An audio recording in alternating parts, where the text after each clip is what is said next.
अच्छा अरे भइल पूरा हाला टोला महाला तू बताओ जवन पूछतानी हम।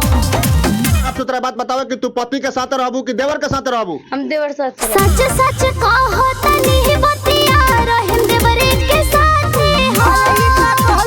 सच सच कहो तनी बतिया रहम देवरे के साथ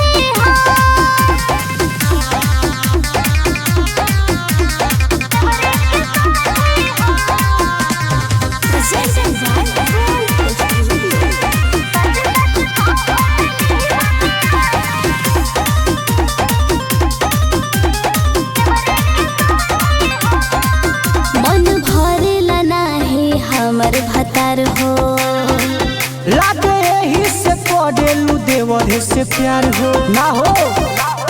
सही कहतानी मन भरेला नाही हमर भतार लागे यही से पड़ेलू देवर से प्यार हो।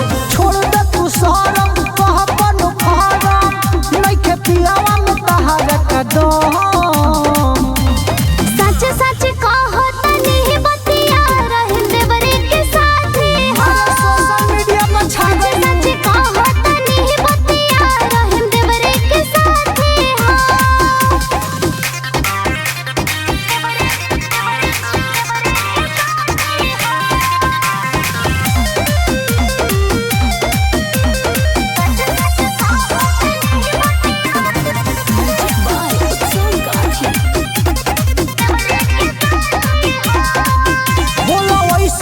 पियावा के दिल तारा टूटी छूट जाई है भतार बाकी देवरा न छूटी।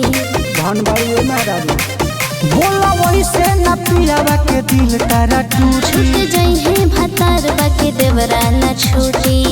पूछे राजेश राज तू बताव कुल राज हम दूर कर मन के भरम। आप तो तेरा बात बताओ कि तू पति के साथ रहबू कि देवर के साथ रहबू? हम देवर साथ। सच सच कहो